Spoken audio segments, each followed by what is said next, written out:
Hey everyone, so today is bulb planting day. We got a cool shipment right now from Color Blends, and we're gonna deck out our driveway down this way, and then a few little spots down by the circle garden we're gonna add to our current collection of daffodils. So let me show you what I got.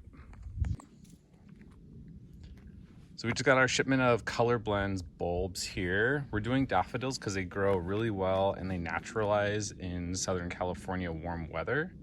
So we got two different varieties here. We got the Barrett Browning Daffodils, and I'll pop a picture of what they look like on there. And then we've got some of the Carlton Daffodils here. We did get a good amount. So we got, I believe, 400 of the Barrett Brownings, and those are gonna line the driveway. And the rest of them are the Carltons, which are a beautiful yellow, that are gonna mix with the variety that we have over in the circle garden down the staircase that are yellow and white.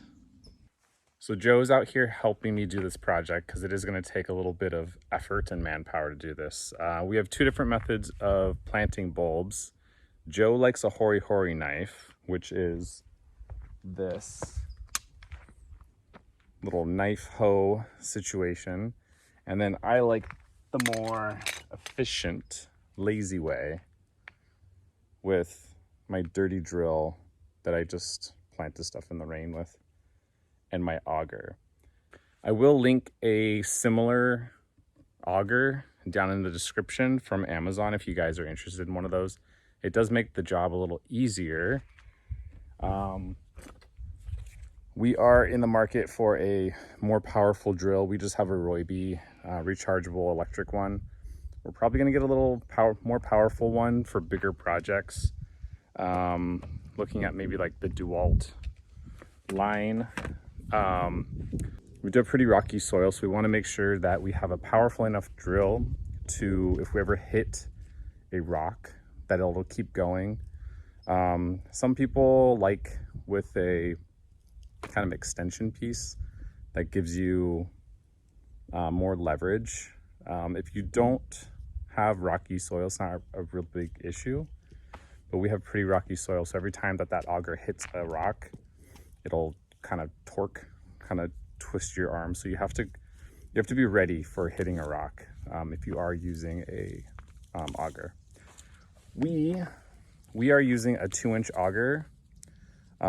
These bulbs are pretty good size. Let me show you one of them. So each of these bulbs is about 2 inches or so, which is gonna be perfect for the auger that we currently have.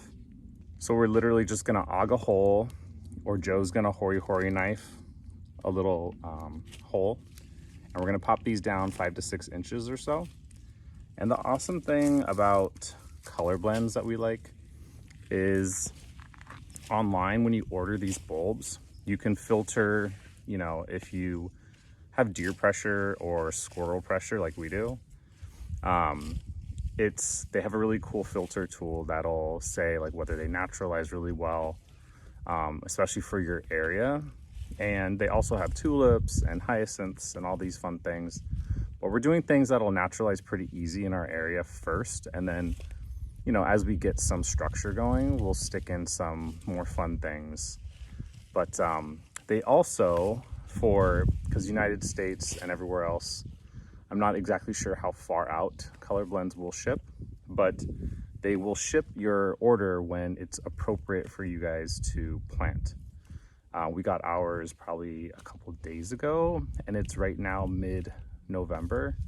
So we are taking the opportunity. It's cooling down a lot, but you don't want to plant them too early because sometimes they'll get tricked. They are pre-cooled, which means they kind of go through a process that simulates a winter. So if you put them in the ground when it's too warm, they'll think it's spring and they'll start growing already. So you want to make sure that at least your 10-day forecast is pretty cool so that it won't trigger growth. They do, however, you can't really stop Mother Nature. But some of these bulbs are actually starting to grow, if you can see that. but they won't put on a tremendous amount of growth until the spring. So perfect time is when your area gets really cool. We will link a Amazon link for an auger like this down in the description. So you guys can click that if you want something similar to this for an appropriate daffodil size auger. It'll make your life way easier. But one of the reasons why we're going with daffodils is because they are rodent resistant. Squirrels do not like them.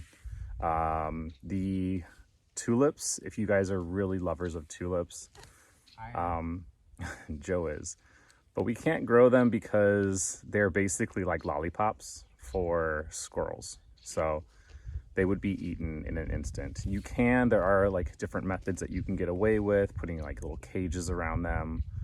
You can put them in a pot with like a mesh on top, and once they start growing, you can take that off, but there's always the risk of them digging them up. So I want to get some things in the ground that I know will do well, and the daffodils that we have planted have done very well. So we are going with yellows and whites, and then on the driveway we have kind of like the Barrett Brownings kind of have like a center orange color, which will be a kind of a nice pop in the spring when everything else is still sleeping and deciduous without leaves.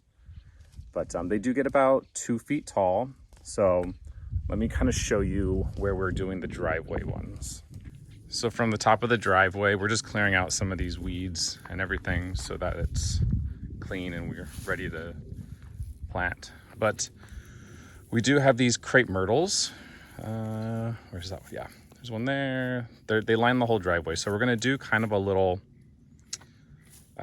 cluster around the bottom of each crepe myrtle. And then we do have drip that has a 1 gallon emitter about every 3 feet or so. So we're gonna kind of drift them down in between them as well, and down the bend over there. So when all this stuff is kind of deciduous, it'll be a really beautiful show. We're doing one variety just to keep it kind of like a mass drift of them. And they will naturalize over the years. So each of these bulbs will do exactly what's shown right here. So, actually that's the awesome thing about color blends, is they send out really healthy bulbs.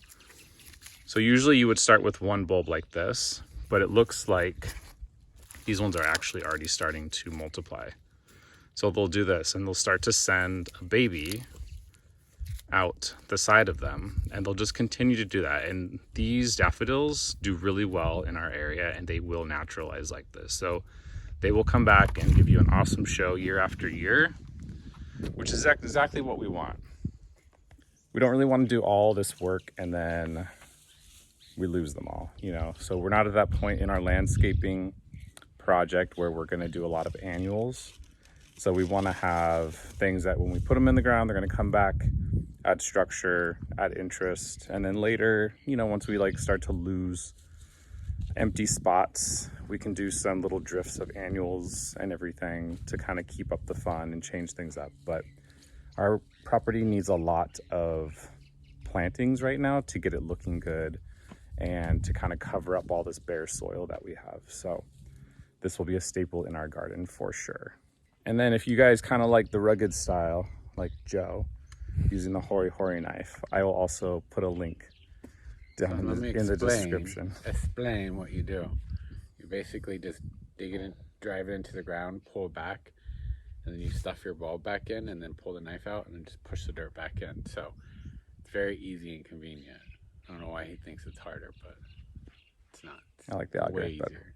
So, all right. You know what? Different strokes for different folks. I guess that's right. So we're just going to kind of clean up some of the brush that's hindering our way. And then we're just going to start popping them in. And yeah, it's kind of a mindless task, but you got to do it. So Brandon thinks it's more of a chore than I do. I actually really like planting bulbs. It's like, I'm more of an instant gratification person. So yeah. That's, I guess, the one hard thing about planting bulbs is you plant all these things, you bury them, you don't see anything for months. But it is an awesome show when they do start to grow. It's like when you buy Christmas presents, or not Christmas presents, like Christmas decorations, like when you get all the sales and like after Christmas. And then next Christmas, you're like, oh my goodness, I have all this great stuff. It's the same feeling for me in the spring. Same thing. Okay, here we go. Real quick. So the way we're doing this is we have 7 crepe myrtles that line our driveway. So we have about, how many do we have? 400? 400 bulbs of the Barrett Brownings. So kind of the math works out that we're going to do 55-ish. We have 55-ish bulbs per little section. So we're going to do probably 10 around each tree and then drift the 40 between the trees. And then the very last one will drift the last 40 kind of away from the tree. Actually, no, we're going to drift the last 40 up this way. I don't have any drip at the very bottom past that last crepe myrtle. So we'll drift it up into this landscape. Yeah, that's what we're doing. So we're just going to lay these out as we go, just so we can see what we're doing. So we're going to do probably 10 around each of the crepe myrtles. And then we'll kind of go that way between each crepe myrtle with about 40 or so.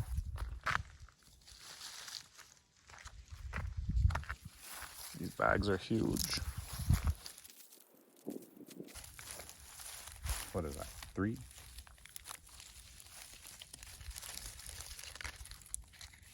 And if you think about it, we got doubles on like most of these, so bang for your buck. What's that? 5, 6, 7, 8, 9, 10. Okay.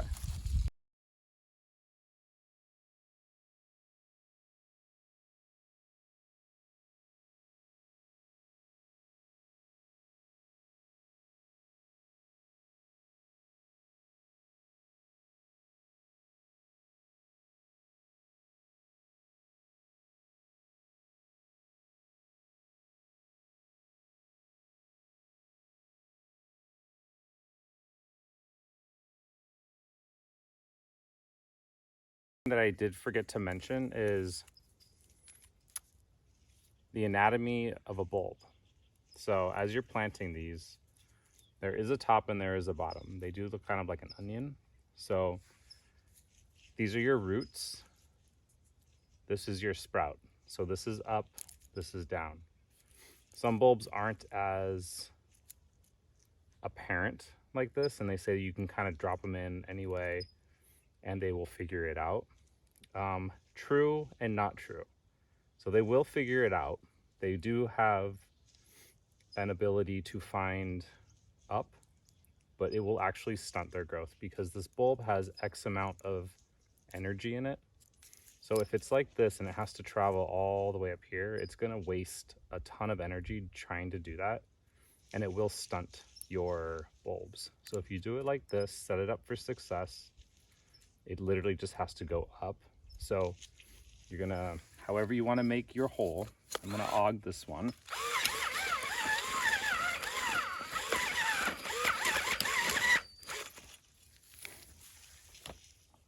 And then I'm gonna place it in as best I can with the roots down and the buds coming up.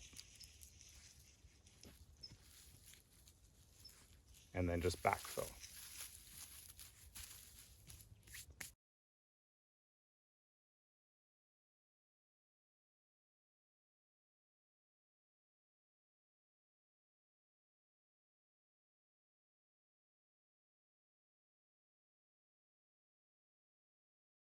So I just did the ones around the crepe myrtle, and then as you can see, I kind of just laid them out all down here. So I'm just gonna aug and stick them in.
So this project is taking us kind of a while. We're basically just chipping at it as we have days off. So we finished the driveway about 2 weeks ago, and then yesterday we started down here by the fountain area. On the fountain side, we did the bulbs as well as on the other side. And then I'm going to button everything up today. The nice thing about the winter time is the sun goes down behind this hillside pretty early, so I get a lot of shade, which is nice in the garden. You're not being drenched by sun. But basically this area is super sandy, and a lot of stuff that we've been planting here has been really struggling. So I'm popping some, if you can see that, I'm just basically popping in these planter beds as I go. I'm pulling back the mulch that I have there and putting this topsoil. Just has more organic matter, so it'll help with soil retention, water retention. And yeah, bulbs are already in. Joe did all the bulbs pretty much yesterday, and then I kind of went back and I did kind of a little revamp of this area. Let me show you. So down here by the fountain, we have a lot of the lamb's ear and Russian sage, sorry. Right on the end here, if you guys remember, there was a big drift of, I believe it was called like licorice plant, and it was just getting so big. It was like almost 2.5 feet tall, 3 feet tall, and it just wanted to go everywhere. It was like down here in the walkway, and it was kind of meandering through the rosemary. So I wanted to just kind of clean it up, so I tore those out yesterday. And I went back through here, and I kind of want this area, these are gonna get big, and this is kind of a sunken little area that I kind of wanna feel kind of like a little, I don't know, like a little cottage garden down here. I eventually wanna put like a little bench or something here where you can kind of listen to the water. And then all this rosemary here is I'm gonna trim this, but it's gonna have a little opening. And this is really gonna be kind of a sunken in spot. This rosemary here is going to cover this tank, so this will be secluded. You won't even know that's there. Since I planted these, though, they're really stooling out. They're looking really good. Probably doubled in size already, as well as all of these catnip plants. And no, I haven't seen any cats come down. That was the first thing that the lady at the register was telling me, like, wow, you're going to have a ton of cats in your yard, but literally haven't seen any. So I'm basically the annual right now. It's actually a biannual in our area is status. I've never grown this before, so it's going to be kind of a experiment for me, but even the little bees like it already. But what's so weird, the smell on these things is like clove. It's so good. So I'm hoping that like by mass planting it down here, it's just gonna smell so nice. The only thing is I am not about to put cages on, I don't even know how many I put in here so far, probably like 60 individual. These are just little 6-packs right here. I'm not putting cages on all of these. So I'm hoping that the daffodil bulbs will kind of deter the gophers. They have been at it this like the last month or two. I mean, we've had, I should show you guys. If you guys know how to get rid of gophers, I am so bad. All I have are these little inline traps, and I've gotten 0. So I need to get rid of these things, but I'm hoping that the stock will make it through. Because from what I've heard is that the daffodil bulbs kind of deter, if I'm right, any kind of ground rodents. So I'm hoping that by putting the stock in between all the bulbs down here, they will leave them alone. So let me just pop these in, and then I'll give you kind of a grand reveal.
So this is a pile of our mulch that we had from every year. We have to kind of clear up all of the brush and everything that is either too close to the ground or like all the trees need to be limbed up so that there's no fire hazards, especially like around driveways and such and around the house. So this is kind of the pile that we make. And then there's a program around our area that May 1st is kind of the deadline to have everything cleared up. But if you sign up, they'll come out with a big old chipper. And instead of asking them to haul it away, we ask to keep it because this stuff is like gold.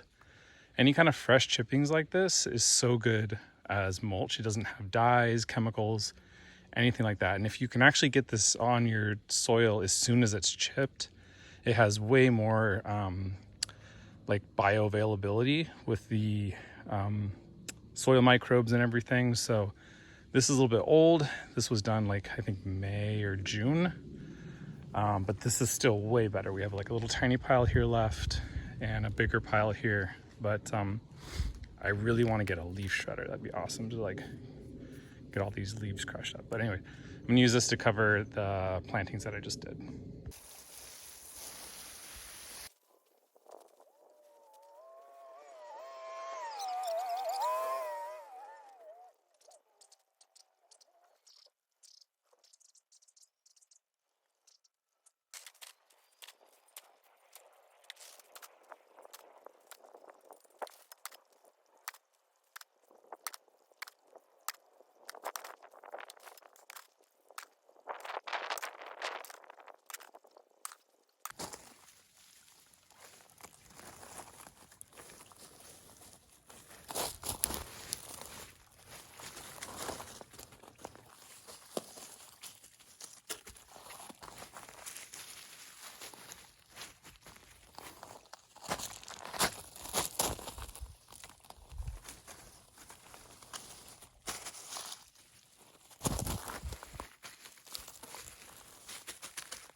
All right, so these were the yellow daffs that we put in all here around the fountain and down this way. So this whole area is just going to be solid yellow. I think it's going to be really nice. I love things in mass effect, so this will be really nice. I need to fix this border. It's like popping up. The guys kept fixing it, but I really hate this border. I told them I didn't want it. But whatever. I want to take it out. Joe really wants it, so I don't know. Maybe that's his chore. But anyway, I'm getting off topic. But anyway, yeah. So this kind of tumbled into a bigger project than I thought. But anyway, there was a lot of like dead space in here that I didn't have anything, so I thought it might be nice because everything else is just, it's more of that like, you know, we have salvia and like catmint and grasses everywhere. I thought this would be kind of a cool a little bit of like a pollinator looking or cottagey garden. So you can see all the stock. There's like mixes of like a white cream. There's a lavender, a purple, and this kind of bright fuchsia in there as well. So they'll all stool out. They're supposed to get like 18 by 18. I did plant them pretty close, but I really want them to fill out and everything. But I definitely wanted to bring it to this side. So as you can see, I popped a few in wherever there were like empty holes. But yeah, I'm glad. I actually like the way it came out. So once this is all full, oh, it's gonna look so good. I'm so excited. I'm so excited to get rid of all this bare dirt. So that is it, you guys. We are done bulb planting. We are done. I hated this job. It's so annoying. You don't get any gratification out of it. It's basically just like doing all this work and then look, bare soil again. So yeah, there's this spot. We're not doing this until next year when we get a little energy under us again. But like you can say, look. Wow, it all looks the same. Just waiting for all these little myoporums to stool out so you don't see the drip line anymore. But yeah, crepe myrtles are going to sleep. and it all looks the same. So yeah, everything that's green though is looking real good. I'm gonna take down my tree ties here soon. It was actually pretty windy today, so I don't know, I'm scared to take them down. I feel like the day that I take them down, it'll be super windy, and then I don't know, but they do need to start training themselves. But so that is it, all done with bulb planting. So if you guys get out there and do some bulb planting, just know in the end, it's not going to be like ta-da, but this spring is going to be beautiful. Just give it some time, enjoy the holidays, and then once it starts warming up again, you'll see like an awesome show. So anyway, thanks for hanging out, everyone. I'll see you later.